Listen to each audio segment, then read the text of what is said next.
5 o'clock. Me and Tremaine's last year together, we had a lot of morning workouts. I think in that fall. We had a morning workout every day of the fall. Every weekday, right? Yes. It was Monday to Friday the whole time. Show up ready at 5:15, and then we're gonna get after at 6, and then class, practice, and then whatever. So in the spring, when it was time to just play baseball, we were really relieved to just do our online classes and then go to the park to play and not have to. Yeah, we did the didn't we did the swimming thing one time too. It was like That was so bad. Yeah. So that's when I had a respiratory problem, which at the time it was COVID. Oh, really? Yes. So I was in bed with a 105 fever, and then next week we had to go in a 44-degree pool. Oh my goodness. Yeah, so we woke up one morning and typically we didn't know what the agenda was going to be when we showed up. Some days were predictable. This wasn't one of them. And so we show up ready, and then, I think about 30 minutes prior to getting ready to go, we got the word that it was going to be a pool day. And so we ended up going to the rec pool and getting after it in some below 50 weather. That was pretty fun. But yeah, and I didn't know Tremaine had early stage COVID, so that was fun. Yeah. Because I actually missed playing Tulane twice. I missed them then with that, because that was awful. That's crazy. I didn't even think of that. Yes, I missed it then, and then we got during the season.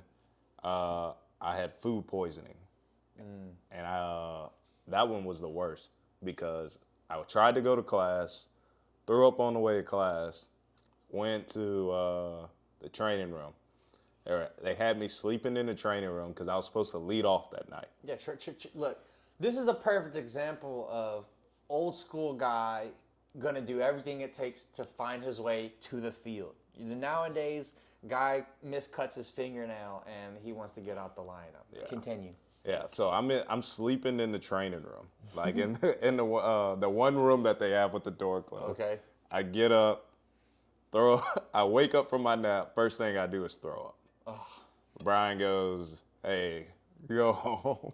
You can't get everybody else sick." So I go home, throw up again when I get home, and now I'm just watching the game. Damn. Was that we're on the road that night? No, we were at home against Tulane. Oh, dude, I think that team was good. That team was nasty.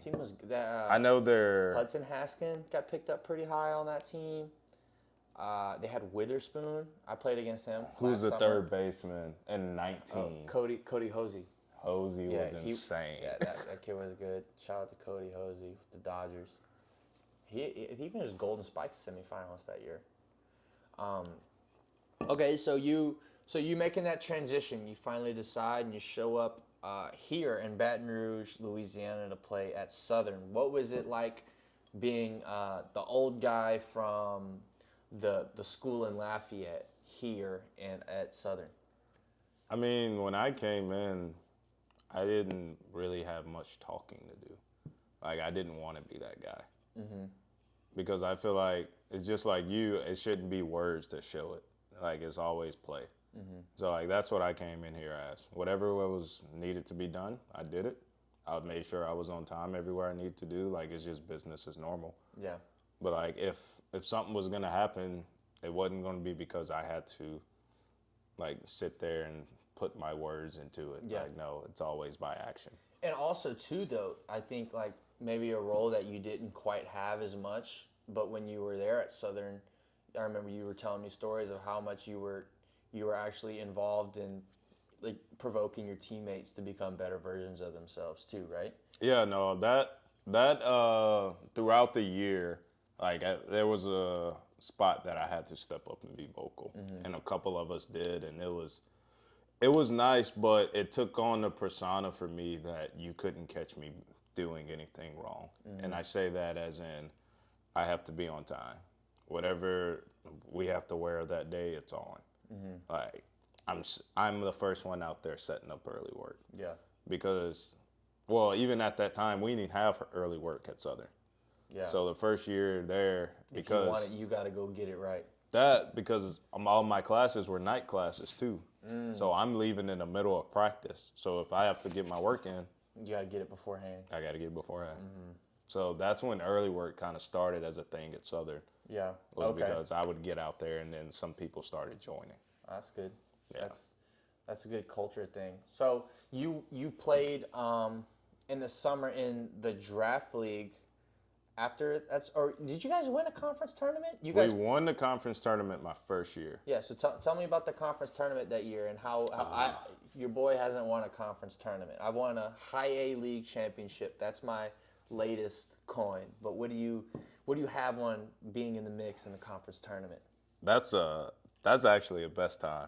That was so much fun, because for us it was we were actually in a losing bracket.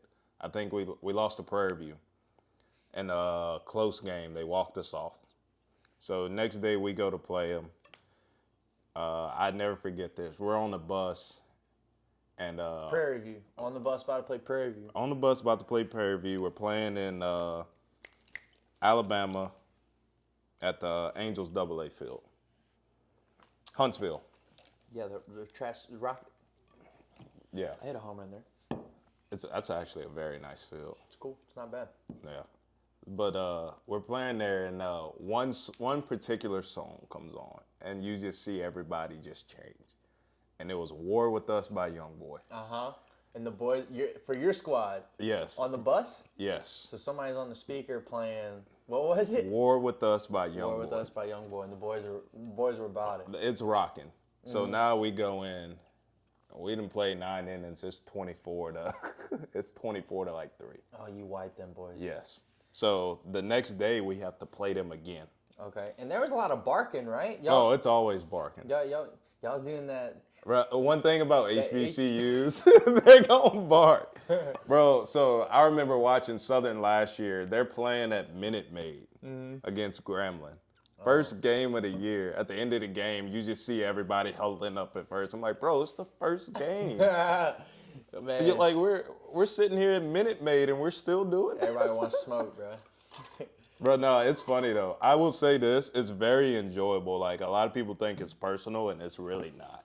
No? Like no, it's a head game that they play with you.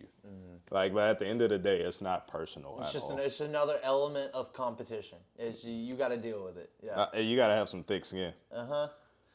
You gotta have some thick skin. Yeah. But yeah, no. So we're barking. So the next day we play them, beat them 9-3, and we go play Jackson State in the championship. I have a terrible game. If I had what is it called? A hat trick? No, it was worse than that. But A golden sombrero? I had the golden. But if I had Gold's 4, No. platinum's 5. I can't even think. What's the strike zone? Electronic strike zone called. If we had TrackMan? Yeah, the TrackMan. If we had TrackMan, different day. Oh, okay. I'm getting rung up like you're just getting 4 banged. balls off the plate. And I like by my third at bat, I'm about to lose it. So we're down by 1 going into the 9th. And one of our guys comes up, hits I think he hit a 2-run home run. Bro, we go crazy. We go up by 1, come in, we bring in our closer. 3 up, 3 down, we win it. Yeah. We get to go play our regional in Texas, and it was fun. We At UT? Yeah, at UT. That was because remember the first time we played at UT, it wasn't packed. Well, For an opening day I at that. remember it was packed, T. I thought they just weren't loud. I was like, bro, half the stands in the Teague would be louder than they were at UT. Bro, that day that we played them, it wasn't that packed. When we went and played them for that regional, It was packed. yes. I mean, they got Ivan Melendez, all them guys. So we're out here looking. They had a squad. Yes. So we go play them, and they was like, these boys are nice. Yeah. And then we played Fairfield, and we played a good game against them. Fairfield. Okay. We played a good game against them, but we fell in that one. After that, that's when I went to the draft league. So tell me about the draft league. What was it? You play with anybody I knew out there, or were you by yourself out that first summer? I don't think you knew anybody. There's a couple guys that's in there, like Zach DeZenzo. I think he's like the Stroh's sixth prospect. Yeah, Mason, I know who he is. Mason R. He was a Sam Houston guy. Not Sam Houston, Sam Jack. Yeah. So what did you learn about your game in the draft league? I mean, for me, it was when I got there, I realized these boys were cheating. Mm-hmm. Bro, I've never seen pitches move so much in my life. I'm swinging at 97 like it's a changeup, and I'm like, ain't no way. So we're going on looking up the numbers, and then next thing you know, you hear Bauer start talking about spider tack. So then now I start paying attention, and I'm looking around. I was like, they touching for it. Every yes. time, huh? Now I'm locked into it. They weren't checking the pitchers in. Dang. The last 2 years in ball, they have been so like, pitchers have been scared to. I've been on a bunch of teams in the past few years, and pitchers have been so scared about getting messed up for all of that stuff. And that's, you would think in a draft league, because they have a lot of data going on. They have a lot of, they do. They try to make it pretty official, right? That league. No, it's bro. So like all the teams in there are like former AA teams of somebody. Yeah. Like mine was the Orioles, so I got to play where Manny played. Who else was big that ran out of there? You know who was on there that I saw the other day? Who's that? Swing Man, the guy that YouTuber influencer or Instagram influencer. Yeah. He played for him. He played for the Bowie Bay Sox. Yeah. That's right. He makes he played for the He played for the Frederick Keys. That's yes. right. So that's where I was at, and that was pretty cool. Yeah. What did you do out there in Frederick? Bro, nothing. So we stayed at a hotel. Thank God it was right across from the gym. Yeah. So in the mornings I go work out. Depending on like what I felt like that day, I would either jog to the field or I'd just catch a ride. Yeah. But like the field was like, I think it was 2 miles away.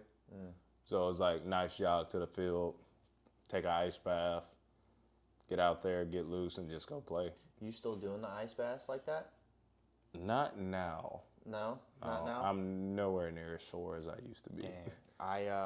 I have been doing cold tub at least 5 times a week.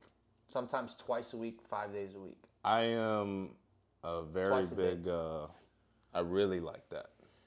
It has been. I did some research, and they're saying that it had less to do with.